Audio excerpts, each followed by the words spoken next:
Doctor Razia कुरेजो ने पाकिस्तान में माओ और हामिला खवातीन की सेहत की सूरत हाल बेहतर बनाने में एक कुलीदी किरदार अदा किया है। उनकी सिंध की मुख्तलिफ डिस्ट्रिक्ट्स में 50,000 से जायद माओ और 40,000 से जायद नामालूद बच्चों की जान बचाने का काम किया, बल्कि मुल्क में उनकी शराए अमवात को कम करने में भी एक अहम किरदार अदा किया। डॉक्टर कुरेजो एक मेंटोर का किरदार भी अदा करती हैं और मुल्क में मेडिकल की तालीम का मुस्तकबिल बेहतर बनाने में उनकी खिदमत बेमिसाल हैं। उन्होंने 50 से जायद स्कॉलरली आर्टिकल्स मुरतब किए हैं जो बैनुल अक़वामी सतह के मेडिकल जर्नल्स में शाया हो चुके हैं और उन्होंने 1000 से जायद पोस्ट ग्रेजुएट्स की ट्रेनिंग और रहनुमाई का अहम फरीजा भी सर अंजाम दिया है।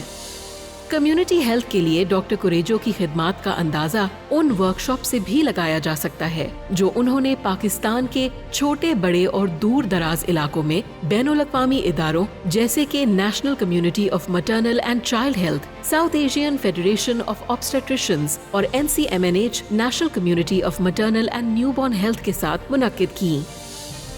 उनकी इन गिरा कदर खिदमत के एतराफ में डॉक्टर कुरेजो को 1989 में यंग गायनेकोलॉजिस्ट अवार्ड, 2006 में international federation of gynaecology and obstetrics की तरफ से उनकी खिदमत के एतराफ में एक अहम recognition of women obstetricians and gynaecologist award से भी नवाजा गया। डॉक्टर कुरेजो के लिए तालीम और आगाही एक सेहतमंद बच्चे और पूरी कौम के लिए एक बुनियादी शर्त है। हम ऑब्स्टेट्रिक्स एंड गायनेकोलॉजी की फील्ड में डॉक्टर रजिया कुरेजो की बेमिसाल खिदमत पर उन्हें सलाम पेश करता है। Tell us about your journey. Fatima Jinnah medical college था लाहौर में, फिर वहाँ पर मुझे एडमिशन मिला, तो वहाँ से मैंने फातिमा जिन्ना मेडिकल कॉलेज से ग्रेजुएशन की। ग्रेजुएशन के बाद फिर मुझे जॉब करना था, रेजिडेंसी करनी थी। वहाँ से फिर मैंने बड़ा नाम सुना हुआ था कराची का जनाब पोस्ट ग्रेजुएट मेडिकल सेंटर, तो बड़ा शौक़ था उधर लाहौर में। जब मैं पढ़ती थी मुझे बड़ा शौक़ था कि मैं जॉब करूँगी तो जनाब पोस्ट ग्रेजुएट मेडिकल सेंटर में। तो फिर मैं वहाँ से MBBS डिग्री लेकर लाहौर से फिर मैंने कराची में आकर जनाब पोस्ट ग्रेजुएट मेडिकल सेंटर में हाउस जॉब किया। वहाँ से मैंने federal public service commission clear किया। फिर वहाँ से मैं पूरा मुझे वहाँ पर एक मेडिकल ऑफिसर वहाँ से लगी, तो वहाँ से मेडिकल ऑफिसर से लेकर और प्रोफेसर तक मैं पूरा अरसा 35 इयर्स तक मैंने department of obs and gynae, जच्चा बच्चा जिसको वार्ड कहते हैं, वहाँ पर मैंने पूरी ज़िंदगी के अपने पूरे 35 साल मैंने वहाँ पर गुजारे।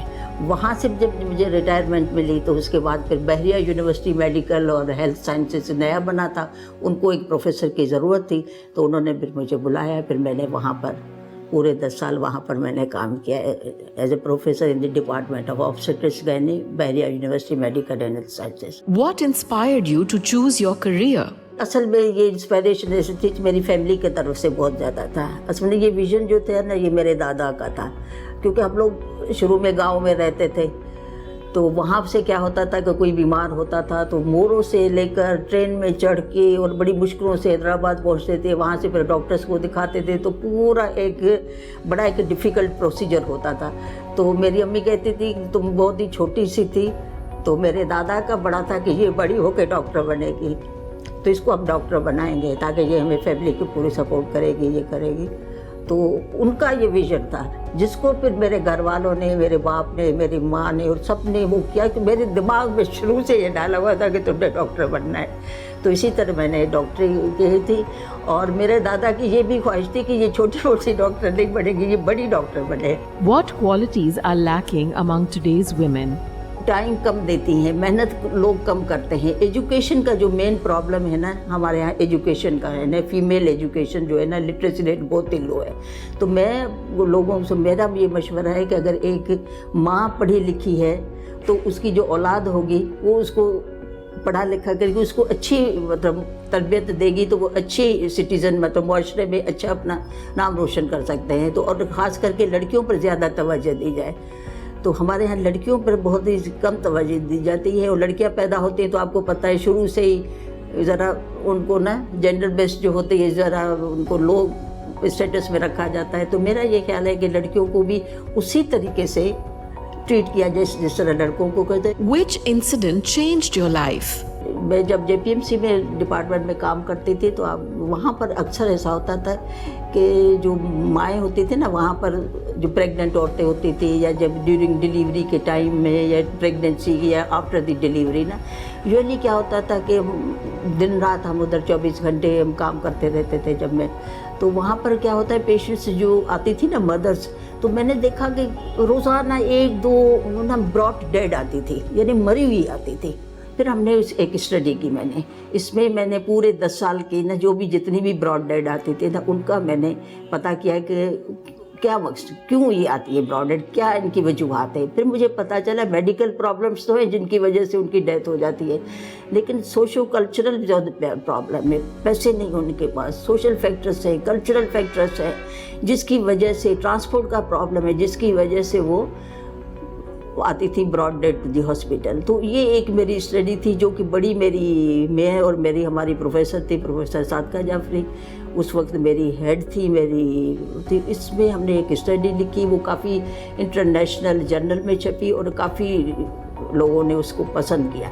और उसी की वजह से फिर क्या हुआ कि मैंने उसी की एक हमारी है society of obstetrician and gynaecology of Pakistan, जिसकी मैं मेंबर थी, और वहाँ से एक international federation of obstetrics and gynaecology है जिससे हमारी सोसाइटी अटैच थी।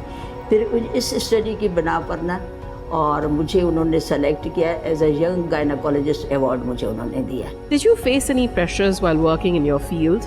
बहुत ही रिस्पेक्ट देते थे डॉक्टर्स को, और एज सच मैंने अपनी ज़िंदगी में एज सच कोई प्रेशर नहीं दिया, ना मेरी फैमिली की तरफ से, क्योंकि मैं सिंगल हूँ। मेरी फैमिली ने मुझे पूरा सपोर्ट दिया, मेरे माँ बाप ने, मेरी पूरी फैमिली ने। What one thing makes you most proud?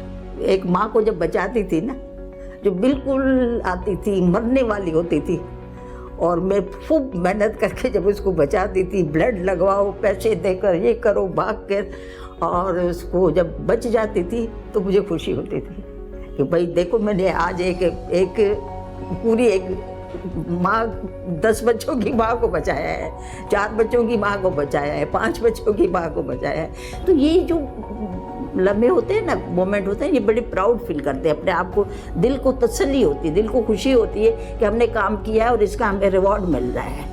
What advice would you give to the next generation of female leaders? Advice ये है कि मेहनत करें। आजकल जो हमारी है ना, लड़कियां मेहनत कम करती हैं, शॉर्टकट ढूंढती हैं, हमें हर चीज़ मिल जाए शॉर्टकट में, हम इतनी मेहनत न करें। तो सीढ़ी बंदा चढ़ के जब पहुंचता है ना अपनी जगह पर, तो वो ज़्यादा है। तो मेहनत से काम लें, और दूसरा honesty. What do you think about the initiative of Hum Women Leaders Award? मैं तो कहती हूँ कि बहुत अच्छा है हम टेलीविज़न वालों का ये कि इन्होंने एक पूरे पाकिस्तान से, क्या बाहर से भी लोगों को, ऐसे लोगों को उठाते जिनका किसी को पता ही नहीं है। अब मेरा किसी को इतना नहीं पता था कि जितना इन्होंने हम वालों ने मुझे बहुत ही, टेलीविज़न वालों ने मुझे बहुत ही ज़्यादा वो पजीराई दी है कि मुझे पता नहीं अमेरिका से, पता नहीं कहाँ से फ़ोन आते हैं कि भाई आपका अवार्ड मिला है, हमने आपको देखा और हमें बड़ी खुशी हुई।